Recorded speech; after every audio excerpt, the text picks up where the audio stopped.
안녕하세요. 9월 22일 수요일 아침 묵상에 오신 여러분들 환영합니다. 함께 기도하시겠습니다. 하나님 아버지, 감사합니다. 오늘 주님의 은혜로 하루를 열고자 합니다. 주님의 뜻을 말씀 가운데 발견하고자 하니 주님 지혜로 열어주시고 믿음으로 또 담대하게 하루 나아갈 수 있기를 원합니다. 인도해 주십시오. 우리 주 예수 그리스도의 이름으로 기도합니다. 아멘. 네. 오늘 함께 나눌 하나님의 말씀은 출애굽기 19장 1절부터 13절까지입니다. 출애굽기 19장 1절부터 13절까지입니다. 출애굽기 19장 1절부터 13절을 제가 읽을 테니 여러분들도 함께 읽어주십시오. 이스라엘 자손이 애굽 땅을 떠난 지 3개월이 되던 날 그들이 시내 광야에 이르니라. 그들이 리비딤을 떠나 시내 광야에 이르러 그 광야에 장막을 치되 이스라엘이 거기 산 앞에 장막을 치니라. 모세가 하나님 앞에 올라가니 여호와께서 산에서 그를 불러 말씀하시되 너는 이같이 야곱의 집에 말하고 이스라엘 자손들에게 말하라. 내가 애굽 사람에게 어떻게 행하였음과 내가 어떻게 독수리 날개로 너희를 업어 내게로 인도하였음을 너희가 보았느니라. 세계가 다 내게 속하였나니 너희가 내 말을 잘 듣고 내 언약을 지키면 너희는 모든 민족 중에서 내 소유가 되겠고 너희가 내게 대하여 제사장 나라가 되며 거룩한 백성이 되리라. 너는 이 말을 이스라엘 자손에게 전할지니라. 모세가 내려와서 백성의 장로들을 불러 여호와께서 자기에게 명령하신 그 모든 말씀을 그들 앞에서 진술하니 백성이 일제히 응답하여 이르되 여호와께서 명령하신 대로 우리가 다 행하리이다. 모세가 백성의 말을 여호와께 전하매 여호와께서 모세에게 이르시되 내가 빽빽한 구름 가운데서 내게 임함은 내가 너와 말하는 것을 백성들이 듣게 하며 또한 너를 영영히 믿게 하려 함이니라. 모세가 백성의 말을 여호와께 아뢰었으므로 여호와께서 모세에게 이르시되 너는 백성에게로 가서 오늘과 내일 그들을 청결하게 하며 그들에게 옷을 빨게 하고 준비하게 하여 셋째 날을 기다리게 하라. 이는 셋째 날에 나 여호와가 온 백성의 목전에서 시내산에서 강림할 것임이니 너는 백성을 위하여 주위의 경계를 정하고 이르기를 너희는 삼가 산에 오르거나 그 경계를 침범하지 말지니 산을 침범하는 자는 반드시 죽임을 당할 것이라. 그런 자에게는 손을 대지 말고 돌로 쳐 죽이거니와 화살로 쏘아 죽여야 하리니 짐승이나 사람을 막론하고 살아남지 못하리라 하고 나팔을 길게 불거든 산 앞에 이를 것이니라 하라. 아멘. 네. 오늘 본문 말씀은 굉장히 유명한 말씀이죠. 구약 성경에 그 기둥과도 같은 몇몇 어떤 그런 사건들이 있는데 그 중에서도 굉장히 높은 봉우리에 속하는 우리가 알아야 되는 그런 사건이 바로 오늘 본문 사건입니다. 하나님께서 이스라엘 백성을 가장 강력한 제국인 이집트의 파라오를 굴복시키시고 구해내셨습니다. 그리고 10가지 재앙 그리고 홍해를 가르는 놀라운 그런 기적들을 보여주시면서 이스라엘 백성들을 구원하셨죠. 그리고 그렇게 구원하신 이유가 오늘 본문 가운데 들어가 있습니다. 한번 본문을 확인해 보겠습니다. 이제 출애굽을 한 지 3개월이 지났습니다. 1절에. 그리고 이제 시내라는 그 지역에 이제 모여 있습니다. 이스라엘 백성들이. 그리고 모세가 하나님 앞에 나아갔을 때 하나님께서 모세에게 말씀하셨습니다. 하나님께서 이스라엘 백성들을 이제 구원하셨으니까 너희는 이제 내 말대로 잘 들어 라고 일방적으로 선언하지 않으셨습니다. 이제 내가 너희들을 어떻게 구원하는지 너희들이 보지 않았니? 라고 말씀하십니다. 4절을 보면요. 내가 애굽 사람에게 어떻게 행하였음과 내가 어떻게 독수리 날개로 너희를 업어 내게로 인도하였음을 너희가 보았느니라 라고 말씀하십니다. 네, 독수리가 창공을 가를 때 누가 그 독수리를 위협할 수 있겠습니까? 그리고 거침이 없이 정말로 하늘을 가로질러서 엄청난 속도로 날을 수가 있죠. 그렇게 하나님께서 거침없이 이스라엘 백성들을 구원하셨다라고 말씀하십니다. 그러면서 이유를 말씀하시는데 5절입니다. 세계가 다 내게 속하였다. 너희가 내 말을 잘 듣고 내 언약을 지키면 너희는 모든 민족 중에서 내 소유가 되겠고 라고 말씀하면서 너희와 내가 언약을 맺기 원한다. 이 언약이라는 말은 계약을 맺기를 원한다는 겁니다. 그래서 이스라엘 백성들이 하나님을 진정한 참된 신으로 섬기고 하나님께서는 이스라엘 백성들의 신으로서 그들을 보호하겠다라는 말씀이신 거죠. 그런 계약을 맺기를 원한다라고 말씀하십니다. 6절입니다.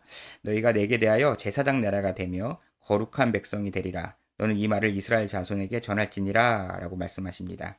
그래서 너희들을 제사장 나라가, 이 세상 가운데서 제사장의 역할을 하는 나라가 되고 또 거룩한 백성이 되게 너희들을 불렀다라고 말씀하십니다. 이 말씀이 정말로 너무나 중요하고 큰 내용이죠. 네.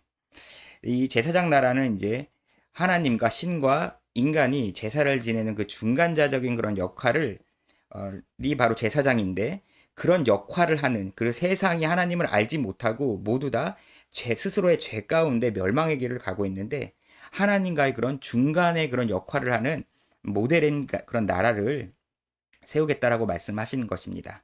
그리고 지금 우리는 이 제사장이라는 직분 자체를 이제 율법 안에서 종교적인 그런 의미로만 이제 파악을 하는데, 당시에는 어떤 신정이 일치된 어떤 그런 사회 속에서 제사장이라는 것은 어떤 종교적인 제2의 어떤 그런 수장보다 더 큰 의미를 가지고 있습니다. 그러니까는 어떤 지도자의 그런 역할을 수행을 하는 것이죠. 예. 그렇기 때문에 베드로가 베드로전서 2장에서 너희들을 왕 같은 제사장이라는 이런 표현을 쓰지 않습니까? 그래서 제사장에게 당시에 그 제사장이 가진 그런 의미가 어떤 왕적인 어떤 그런 지도자로서의 그런 역량도 갖추고 있는 그런 걸 함의하고 있기 때문에 너희가 바로 왕 같은 제사장이야 라고 말씀을 하신 것이죠. 그래서 에덴 동산에서도 하나님께서 아담과 하와에게 너희가 세상을 다스리라라고 이렇게 말씀을 하신 것처럼, 하나님께서 인간을 부르시는 그 부르심이 바로 왕적 통치를 세상 가운데 이렇게 이루라고 이렇게 불러주신 것이었죠. 그런데 그렇게 할 수 있는 존재가 없어졌습니다. 모두 제각각으로 거룩하지 않은 뿔뿔이 자기의 어떤 그런 오름으로 악을 행하고 있기 때문에 하나님께서 세상에 하나님의 통치가 어떠한 것인지를 보여줄 나라를 친히 세우시기 위해서 이스라엘 백성을 선택하신 거죠. 네, 구약에 이렇게 이스라엘 백성들을 불러주신 것을 우리는 이제 예수 그리스도를 믿음으로 은혜의 언약을 이제 맺은 백성으로 우리 교회들이 이렇게 선 것입니다. 그래서 우리도 이런 하나님께서 불러주신 것이 바로 이런 왕적 통치를 담당할 수 있는, 수행해야만 하는 그런 제사장의 그런 역할을 우리 교회에게, 또 구루가온 임마누엘 교회, 가장 영적으로 음란하고 타락한 그런 인도 땅에 세워진 이 교회에게 맡겨주신 것입니다. 한국교회가 어마어마하게 성장을 했고 이제 세계 가운데 영향력을 끼치고 또 그 복음의 내용들을 깊이 있게 하나님의 말씀을 배우고 통찰하고 이제 행할 수 있는 그런 수준으로 올라갔습니다. 그때 여러분들에게 여러 그런 형편으로 인도로 불러주셨는데, 여러분들에게 하나님께서 부르시는 그런 지혜와 또 은혜의 그 풍성함이 정말로 큰 것입니다. 네. 이 세상 가운데에서 제사장의 그런 역할, 왕적 통치의 그 역할을 우리 교회에게 맡겨주신 것이니까요. 오늘 본문 말씀을 깊이 간직하고 또 하나님께서 불러주신 그것에 대한 어마어마한 그런 책임감과 함께 그 기대감이 있지 않습니까? 하나님께서 큰 은혜로 부어주십니다. 우리가 인도에 있는 동안에 그 역할들을, 하나님의 뜻을, 우리를 부르신 뜻을 기억하며 나아갔으면 합니다. 네, 오늘 그래서 함께 기도하실 것은요. 네, 하나님께서 우리를 제사장 나라로 불러주시고 인도 땅에 세워주신 우리 구루가온 임마누엘 교회가 하나로 뜻을 모으고 힘을 모으고 하나님의 그런 성령께서 인도해 주시는 그런 힘에 의지하여 제사장의 역할을 감당할 수 있는 그런 교회로서 하나님의 기대 안에 우뚝 서 나아갈 수 있도록 우리 교회를 위해서 기도해 주시고요. 그리고 이제 풍성한 한가위를 주님의 은혜 가운데 또 1년의 그 추수를 이제 우리가 추수하여서 그것을 은혜를 받아 누리는 그런 절기 가운데 있는데요.